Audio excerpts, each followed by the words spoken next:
You bring a plate. So I'm going to go ahead and start. All right, everyone, have a seat. About 8 months ago, when Rob was lining up talks, he and I discussed topics, and he gave me the title of Building the Sharpie Schooner. And I left that on here so everyone knew they were in the right place. But as I was putting the talk together, there are some differences, and maybe it's splitting hairs, but there'll be some themes here as we talk about the plans that I work from and about Sharpies in general.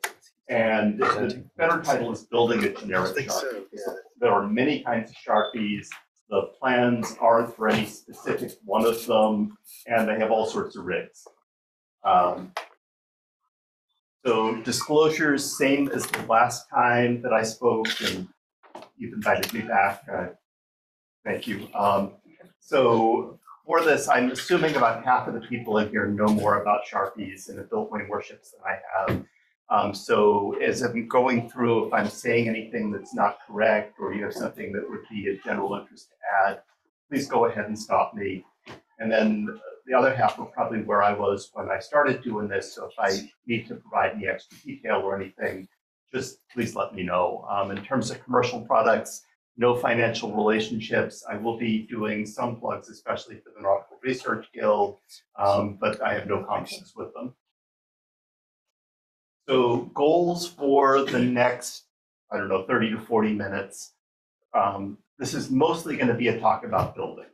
There'll be a little bit of a digression about how we pick which projects we do, because this is not something I usually do. But we'll talk about what's a Sharpie, why did I pick this model. We'll talk about the model, and then we're going to spend the bulk of the time with the build. There's one other objective that's not on here. I carried a whole bunch of stuff in. I don't need it anymore. One of the things that I will be very much describing is that this is for somebody who's built a bunch of kits, wooden kits, and is looking for a first scratch build, this would be a really good one to start with. And so if somebody wants to take all of the jigs and the plans and the printed out practicum home, I would be happy. If a whole bunch of people want to do it, then we can figure out some sort of auction on the website or something. And taking the model home. So what's a Sharpie? And for people online, I brought a bunch of stuff, but there are pictures.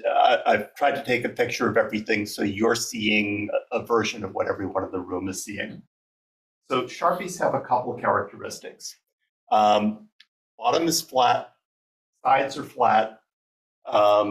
The bow is very sharp, so this is not because it was designed by somebody, Bartholomew Sharpie or something like that. It's the shape that the name comes from. And it is a very shallow draught, which is really important because many of these were, where these probably originated were around the New Haven area for oyster fishing, although they took off. And the reason they took off is they are so simple to build. Plywood, regular wood, and this was a big hang up for me because I've got a big reference library and I like to be able to look things up. And I finally went to Mystic Seaport and said, where do I find, when I want to find the right size rigging line and pulleys, and if you're building 1780s model ships, British warships, there's all that data out there. And he finally told me that, look, these were so simple to build. Most of them were built in people's backyards with whatever they could buy from the hardware store. And you're just not going to find that sort of research material for them. What kind of year are you? So we'll get there. Okay. They come in a bunch of forms. We talked about different rigs. You get some real small ones. This is a 14-foot, just kind of pleasure skiff. Howard Chappell plans.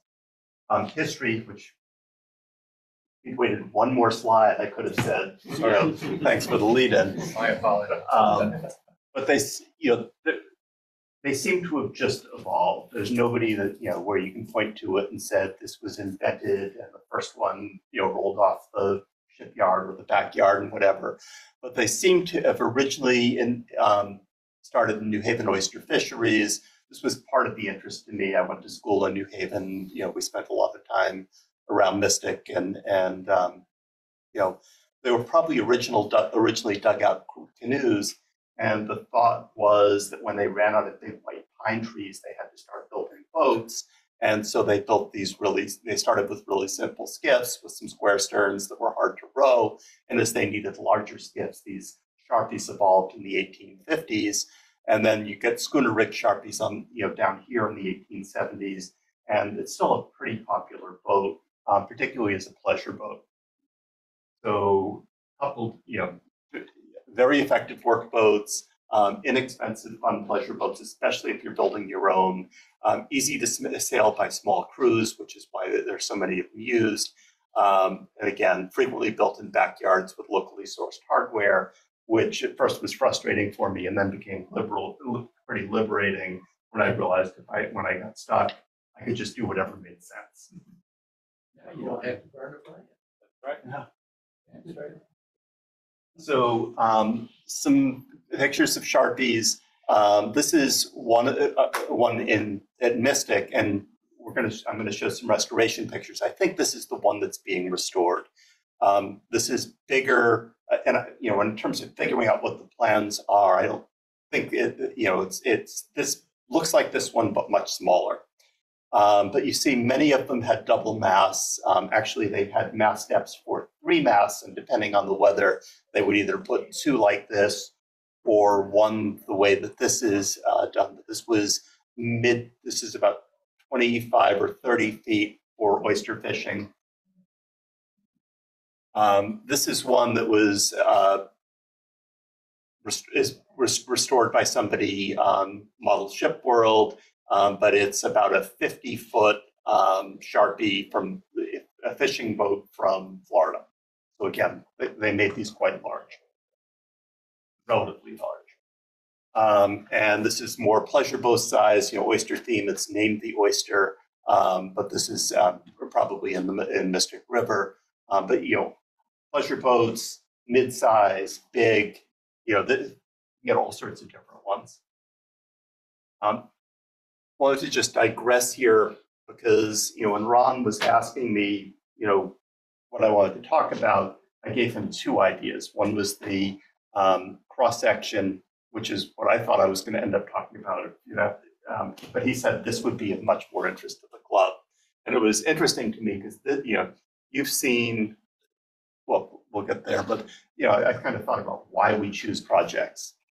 And, sometimes we just like the subject. Sometimes it's a commission or a gift. I know people here write commissions. Sometimes it's building a skill set, and that's a lot of mine. I'll do something progressively more complicated, or where it's got something that needs to be, that I want to learn new. A lot of got a good deal at the club auction. And this one was kind of interesting because for me, this was a lot about the time that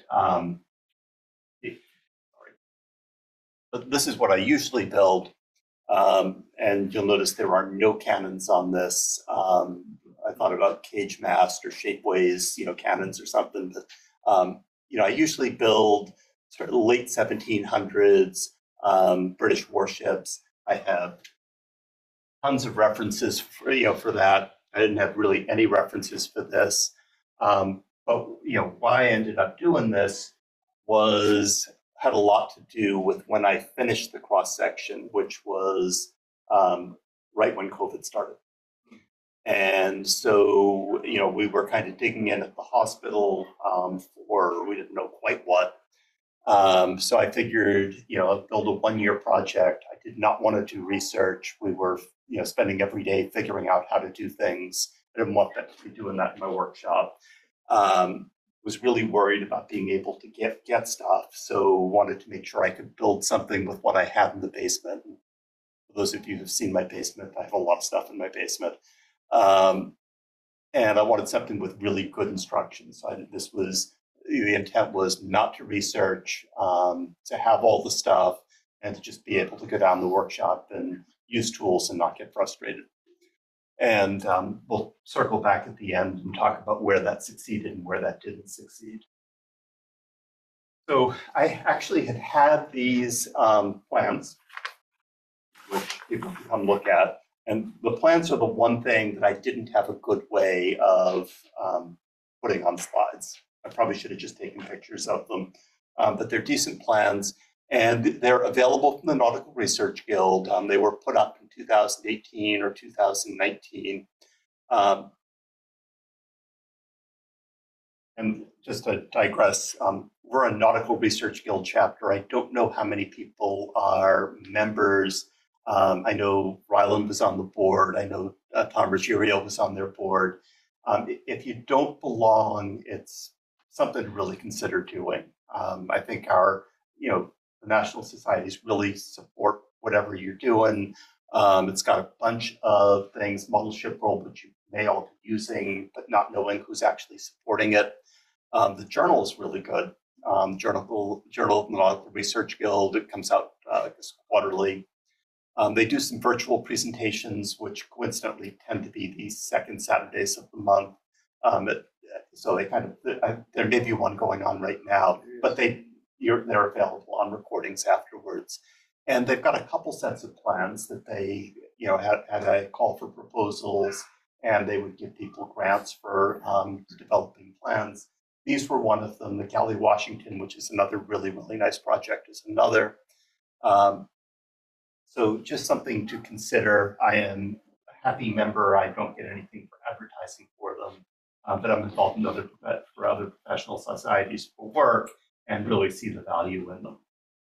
So generic Sharpie, there's 11 pages of plans. That includes all the templates for things.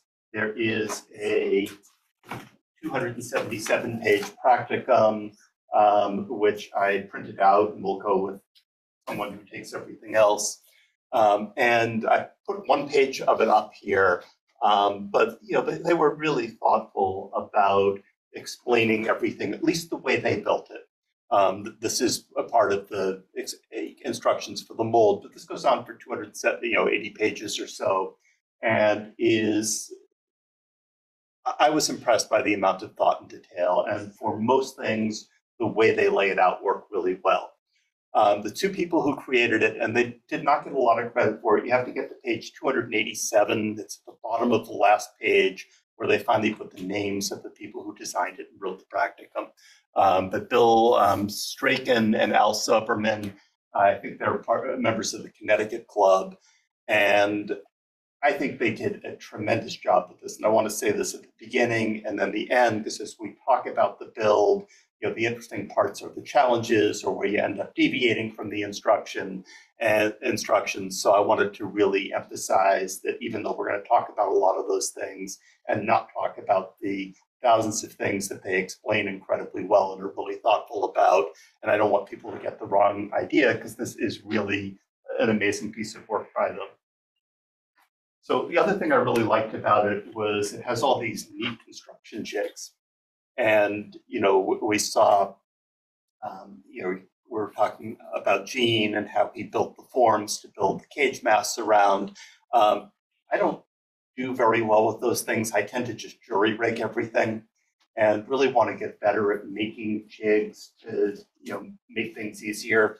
And they had some really cool ones. And plus, it let me use my big power tools too.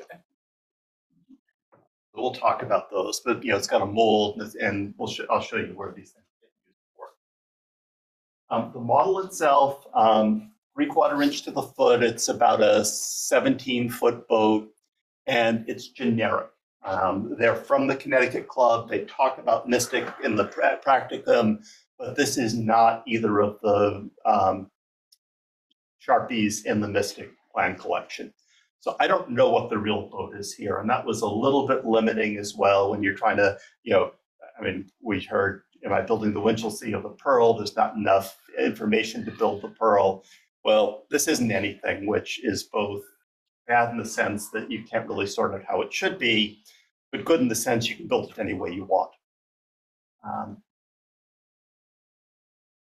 So it's a scratch build. So as with most of my models, it starts with some big blocks of wood and the plans. And we talked last year about how we get from the wood to the actual wood to build the ship.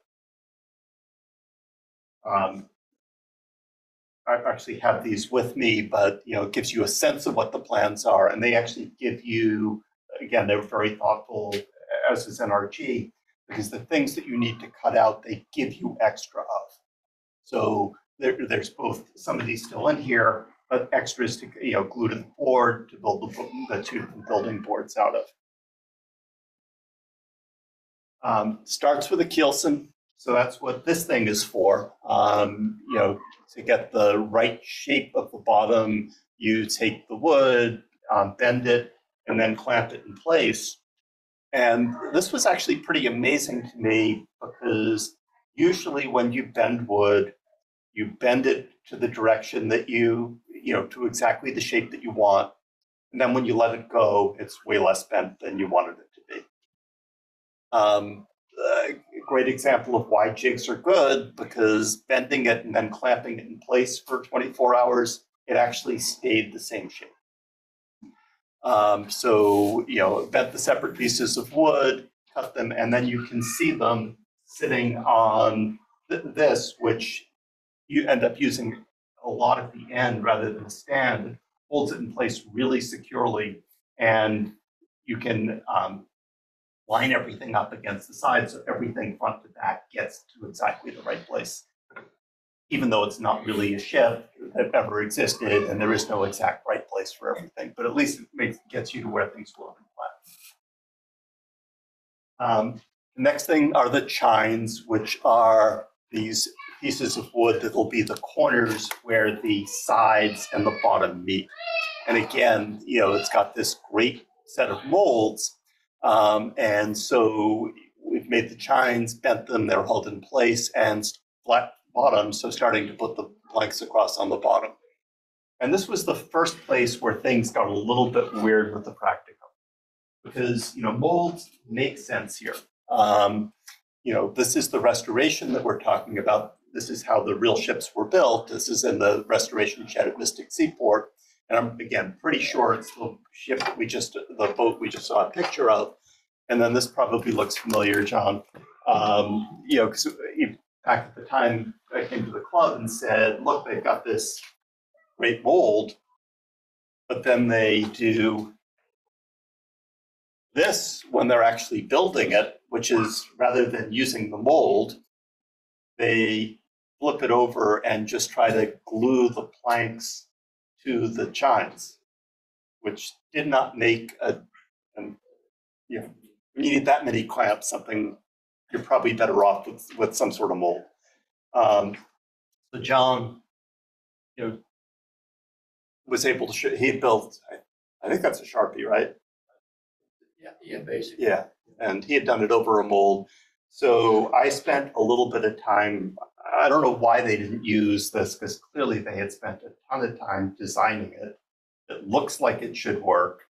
And it didn't take much tweaking to make it work. There was one frame that was a little bit off size that I replaced. It took a little bit of sanding and running some boards across it, but it turns out it works great. And so rather than what they did with all the clamps, I made templates for the side, and then split that into 3 separate planks, glued them together, and then shaped them. And it worked absolutely fantastic. And no 20 million clamps. I mean, you bend it, a couple of clamps to hold it in place. It works. They did a really good thing with this. I don't know where they got hung up. Very similar to the Chuck Passaro's longboat that he has in the Queen Anne barge. Yeah, the difference with those is the frames, you actually glue to it and they become part of the model. And this was actually one of the things I was worried about was, did they get hung up because they built it on this and then it got stuck to it? Because you have to separate it. But it turned out that wasn't a problem. I didn't have to do anything other than be careful not to get glue in the wrong places. Flat bottom, so the world's easiest planking. And then flipping it over, at which point it held its shape. And this is kind of the tipping point where you realize it's actually going to end up being a finished model, that it's buildable. The next weird bit of weirdness in the practicum was the stern. So this is a picture from the practicum, and the approach there, the stern is up and down boards, and rather than building it over a frame, they just had the board stick up and all the way around. And that didn't make a ton of sense. It's not the way the real ships were built. You could have ended up with almost any shape from that. So I framed it, which is, I think, the way they would have built it. So built the frames and then glued the planks to the frames. You can also see the interior planking, that's Swiss pear, and that got, sorry, the interior framing, that got put in because underneath it, that's what's supporting the framing. And you can also see the jig that they built here is really clever. Again, you can see how it's holding the ship in place. It's not glued. The rudder post, it goes into a hole. That's holding the stern down. And then just two little, and it's holding it down against it, and then two little things to hold the bow in place. And this worked incredibly well for all of the deck planking and all of the things that follow. And again, they're giving you all the orientation for where everything goes. At this point, some deck beams and deck framing, and the next, there's a center board. All that's pretty straightforward. But the next interesting thing in the build is this hatch combing. We've talked a lot about bending wood today. These curves are over 180 degrees over short distances, so it made the bend more challenging than when you're just trying to do a hull shape. I think you were talking about the tight curves at the stern. This is that, like, one order of magnitude up. And so the solution there, again, so this was me finally learning it's time to make some of my own jigs. And so I made these.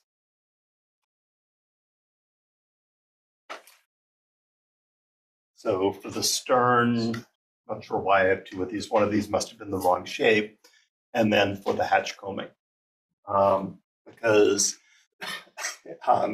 ultimately, I believe this is 16th or 5/64ths, and you have to bend it around. And the other thing that was different for me is I usually soak and bend a little bit, and I've been reading on the internet about how, like, I do furniture with big bends, and they were done essentially all with just heat. So this is a heat gun. It's left over from when I lived near Massachusetts, and this was for melting ice dams. This is a much more pleasant use for it.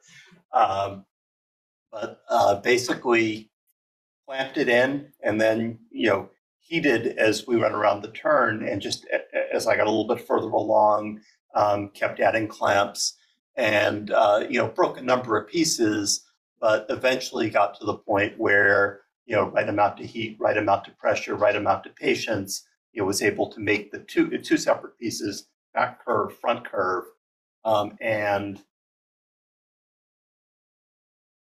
worked really well. So there's a 16th inch, which was the hard bend, and then there's a 32nd inch inner combing that was obviously much easier to bend. But that was the second big challenge, and those were really the two areas that were more difficult on the ship. And this is where it looks like with the hull completed, you can see the combing. There's actually maybe a little bit more than the 16th inch, but it worked out really well. It fits the opening perfectly. I was really, really pleased with that. And then there's another piece that gets bent around the stern. The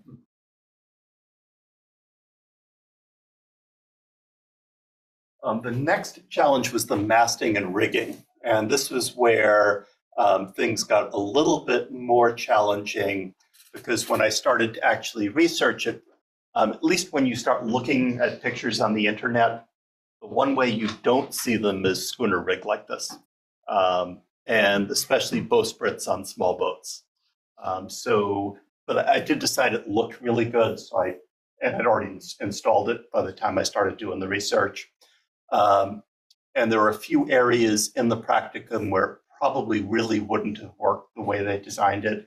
So I ended up going pretty heavily to this book, which is a great book, and was able to puzzle out a rigging system that would have worked on a small boat, which is about 90% of what they did. So spars, usual way. These are not done on a lathe. They're done with a modeler's plane and a lot of sandpaper. And then there were kind of two challenges on this. One were the mast hoops. Again, I don't build this kind of stuff. I'm pleased with the way they came out. These were done basically taking a big piece of hair on a plane and making shavings, and then soaking them, wrapping them, putting wax paper around a piece of, I guess it was 1/4-inch brass tube, so that these wouldn't stick, wrapping them around really tightly, white glue to hold them together, and then taken on it once it was dried, put on, thin sliced on a table saw. And the thing I was most worried about was when I finished them, would they look different than the other Swiss pair? I wasn't sure the wipe-on poly that I usually use on these, how it would do with all the pores sealed by the white glue. But it turns out it matches all the others. And I was pretty pleased with how those came out. The other thing, I am not really good with soldering. So this was another adventure for me. Fortunately, it's the same sort of fitting many times on here, these brass bands with an eye hook in them. And as I was reading, they tended not to just put the eye hook through a hole in the wood. It made it too easy to split. So these were cut into strips. They were annealed. I kind of rough calculated the circumference where they needed to be, bent them around in an oval, silver soldered them, and then I made some spandrels, which are these long tapered dowels, and then so drilled a hole, put at least one, if not more, of these eye hooks in different solder melt temperatures, and then put them on the spandrel to stretch them and make them round. And it was a really good test of my silver solder joints, because if you don't silver solder it right, as soon as you try to shape it, it pops open. And I went through many of those before I got it right, but was pretty pleased and got to the point where I could turn one of these out in 15 or 20 minutes each. And there's one of them that's got like 3 eye hooks on that was more of a challenge than the others. The other thing that so one of the issues with the rigging is they decided there's nothing that tensions the standing rigging if you build it the way the practicum said. I think this was around the time that they were moving from dead eyes to turnbuckles. I didn't really want to put turnbuckles in them, so I made some grommets and used that as the tightening. And the one thing I wasn't able to really replicate was putting the hooks on the blocks. Older stuff, it's all stropped rope. That's easy. I couldn't really figure out what people would have bought at hardware stores back then. If you look at the small boats around here, most of them are from commercially made things, and they have these cast housings around the blocks. And I didn't get the sense that that was what was going to be used or how I would replicate them. So these are twisted copper wire, which, unless you get incredibly close, look good. And the other beauty of doing it with copper wire is painting this would have been really tough, or blackening it before putting it on the block. And the beauty of copper wire is that you can you can shape it on the block, and then using liver of sulfur. And my wife is listening here today, and she was incredibly tolerant, because liver of sulfur smells terrible. But you can brush it on. It will blacken the copper without staining the wood, and then you wash it off. And that part worked really, really well. What was that called? Liver? Liver of sulfur. Where do you find it? Like everything else, Amazon. And then the next question was how to display the model. And the reason that that's an issue, and you can see the picture here, and this happens a lot of times when we're doing sticks and strings and we have gaps. There's always something pulling them up, but unless you put a sail on them, there's often not anything pulling down.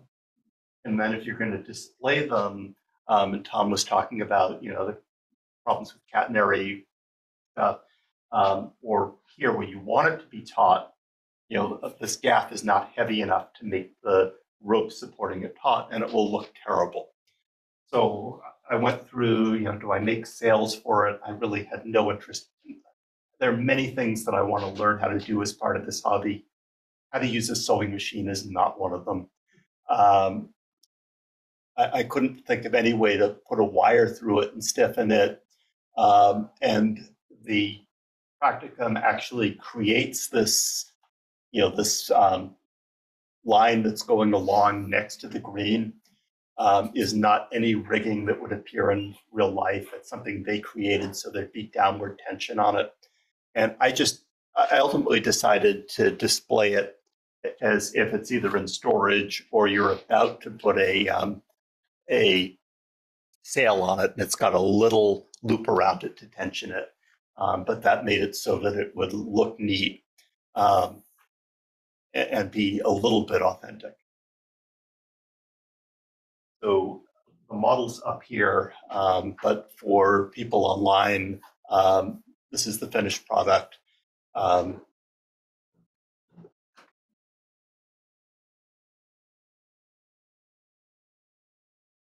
I'm happy to answer questions. What did you use for the combing again? You said there's an inner. Yeah, so there's two pieces, and you can come up here and see it.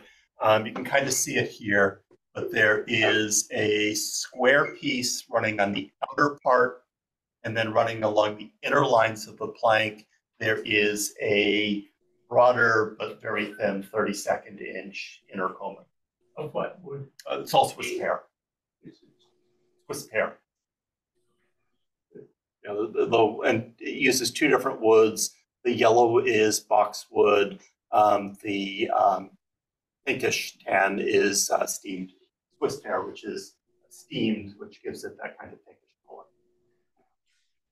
I notice you don't have many rope coils, so no mistakes. So with the stuff lowered down, there wouldn't have been that much excess rope. So there's a plate, and there aren't that. So other than the sheep, everything else is kind of belayed at its maximum length. I'm just Yeah.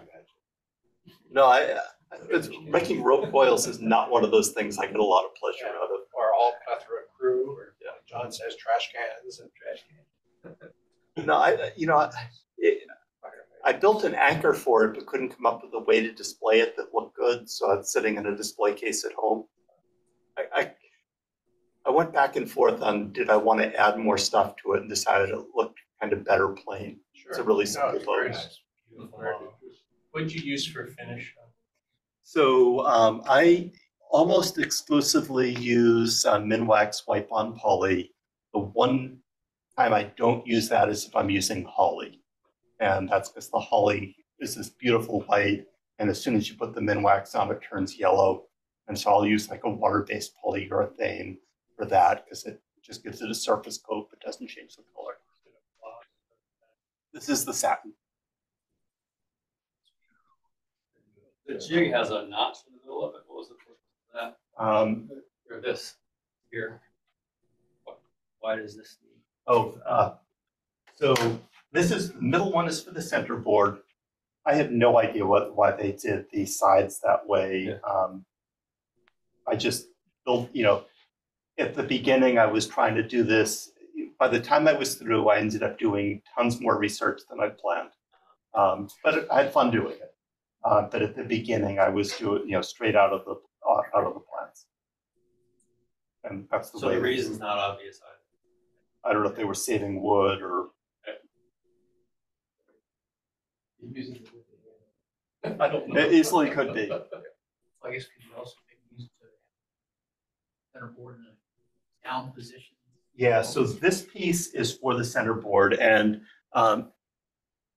it does go down a tiny bit even when it's retracted. So it is important for that part. But it's also cut out on the two sides, That's the part I was curious and about. there's no clear reason for that other than it takes less wood. Yeah, although it pretty much gets screwed to the board for the whole construction. So I thought, this actually did meet my goals for it. It also would be, if anyone's built a couple of kits and is looking for their first scratch build, it would be pretty good. I, had all my power tools going, but for somebody who wanted to do this out of basswood, I could see doing this with an X-Acto knife and a razor saw. So for somebody that wants to attempt this, you help them carry this out to their car. Yes. Hey, that's an award-winning model too. Nicely done. You won a IPMA show. Very nice, Dave. Thank you.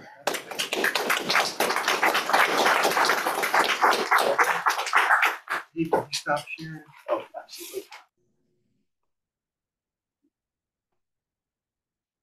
All right, well, with that, we will conclude the meeting. Thank you, everybody, I'm for gonna, being.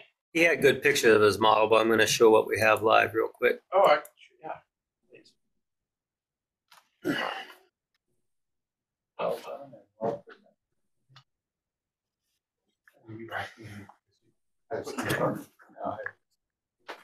See what your logo is. Is the base of your stand also fair? No, I got a whole pile of boards at the club auction one year, and it didn't have a label on it, so I am not sure what it is, but it's really beautiful. And if anyone knows what it is, let me know, because I'd love to go get more of it for the next time I have to build a stand. On the same thing with that, you also use that same wipe on the poly. Very Yep. clean.